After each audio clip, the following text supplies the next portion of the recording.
Oi, meu nome é Juliana Cardoso, sou médica veterinária formada pela Unesp no ano de 2003, com especialização em medicina integrativa.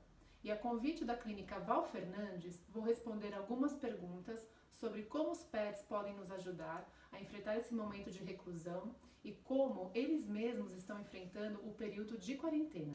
O que é zooterapia e como funciona? Bom, o próprio nome diz zoo, de animal, e terapia. Ela consiste numa terapia multidisciplinar, onde nós vamos ter o profissional, seja um psicólogo ou um psiquiatra, o paciente e o animal. É uma terapia integrativa, onde a gente pode usá-la para um trauma, uma recuperação com probleminha de saúde. Por quê? Essa interação humano e animal, a gente percebe que a gente tem respostas muito positivas, no sentido do que? A gente consegue diminuir o tempo de internação de um paciente, a gente consegue também ajudar muito na questão psicológica, né? Porque o animal, ele agrega muitos valores positivos. Pessoas que às vezes são pacientes terminais ou que submeteram uma cirurgia, né, que tiveram que ficar internadinhas por um tempo. Tanto é que a gente vê que alguns hospitais, eles permitem, né, depois de determinados dias que o paciente está no hospital, que o seu animal de estimação vá até o local onde ele está internadinho, para participar dessa recuperação mesmo, com efeito emocional e físico. E a gente tem também essa zooterapia muito interessante para pacientes com algum tipo de deficiência emocional também, né? Às vezes pacientes com síndrome de Down, a gente tem muita questão de idosos, né? Querendo ou não, que ficam em asilos, né? Por mais que tenham a convivência com outras pessoas, o animal vai, é muito gostoso que você vê a pessoa tirar um sorriso do rosto, é bem bacana. Alguns pets já estão acostumados a só ficar em casa e saírem apenas para ir ao pet shop ou à consulta com o veterinário. Às vezes, todos esses cuidados são feitos em casa e eles nunca saem. Por isso, já estão adaptados a essa rotina de ficar em casa. Mas muitos pets passeiam todos os dias e às vezes, várias vezes ao dia. Por causa da quarentena, os animais estão 24 horas em casa. Como essa mudança pode afetar a rotina do animal? Tanto na parte emocional quanto na física.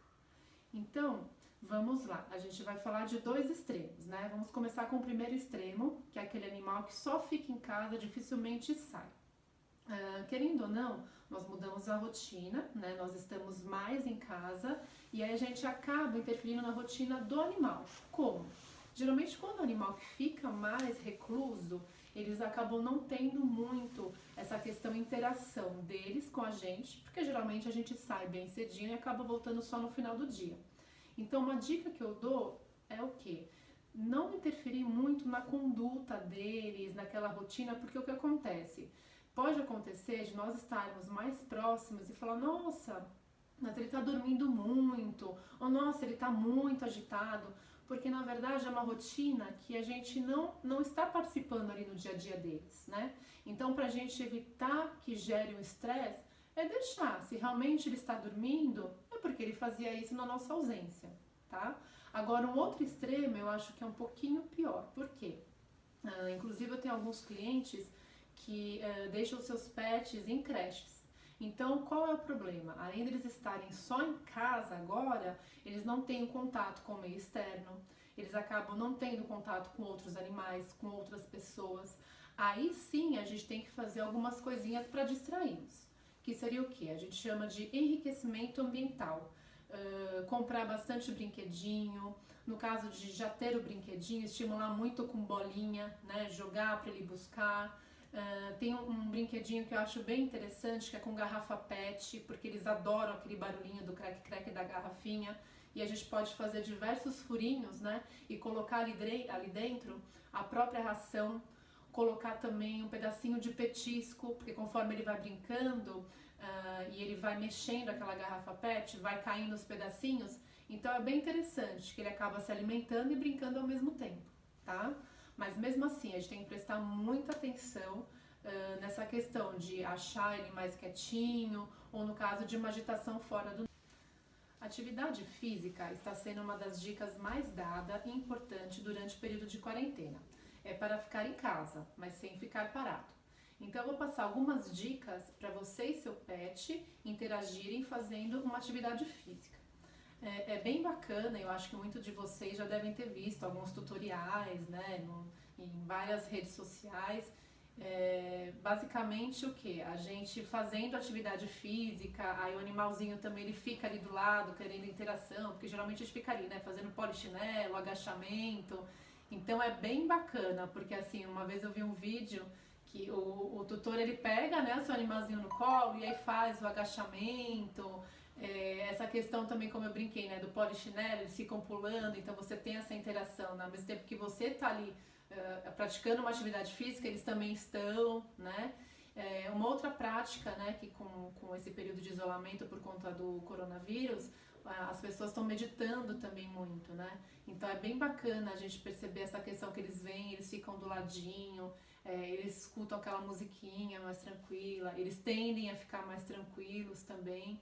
Tá? E aí mais ou menos assim, adaptar, tem muitas pessoas que também praticam yoga, é muito interessante assim, né? Porque eu brinco, o animal ele não raciocina, mas ele é condicionado. E ele é muito engraçado assim, porque ele observa a gente fazendo as posições e acabam imitando também. Então vai muito da rotina de cada um, o seu pet do lado, eles acabam interagindo também. Então ambos fazem aí, tem um gasto calórico, né? Evitando também a questão da obesidade, principalmente naqueles casos que os cães saem para passear, vão para a creche, enfim. E aí tem essa interação dos... Quais são os principais sinais que o pet apresenta quando está deprimido ou ansioso? Quais os cuidados devemos ter para ajudar? Vamos lá, essa é uma questão também muito importante, né? Porque mesmo a gente tomando todo o cuidado, como nós, né? Cada pessoa vai reagir do momento, cada pessoa vai acabar desabafando de uma maneira, né? E trazendo para o pet o que acontece. Tem muitos cães que às vezes são super adaptados, né? Eles são assim, como eu falei, por mais que eles não raciocinam, eles são condicionados. Então a gente vê isso em algumas raças, ou mesmo cães que não têm raça, eles por terem uma rotina, assim, uma mudança de rotina mais repentina, né? Às vezes a gente tem muito assim, cão que tem guarda compartilhada, né? Então eles são muito mais adaptáveis que outros. Porém, tem dois problemas que a gente observa muito. Uma coceira com queda de pelo excessiva, então isso chama um pouquinho a atenção, a gente pode observar, isso pode ser um problema por estresse, né? E um outro probleminha que a gente trazendo para o nosso mundo, né, de humanos, pessoas que estão nervosas, estressadas, roem unha, os cachorros têm um probleminha que chama lambedura psicogênica. A gente observa muitas vezes em cachorro peludinho, que a pata chega a ficar até molhadinha também, tá? E eles fazem isso por estresse mesmo. Por isso que a gente sempre tem que tomar muito cuidado, respeitar, como eu falei pra vocês, né? Cada caso é um caso. Aquele cão que às vezes já é mais velhinho, ou é uma raça que não é tão assim, não necessita de tanta interação, e ele vem de um costume também mais tranquilo, deixe ele quietinho, não tente forçar, porque agora você está em casa, o animal tem que ficar interagindo com você 24 horas, né? E o contrário também, é um animal que tem muita interação com o meio externo, muito contato com outros cães e pessoas, a gente tem que fazer aquele enriquecimento ambiental, né? Mas se você observa que ele está mais quietinho, né? Você sabe que é um cão ativo e observa que ele está dormindo mais, aí é um probleminha. Essa questão das patinhas, essa questão da coceira, queda de pelo, aí sim, vale a pena prestar atenção e levar até o médico veterinário. Eu quero agradecer muito o convite da Clínica Val Fernandes e eu fico à disposição, caso vocês tenham mais alguma dúvida, através das mídias sociais da clínica. Obrigada.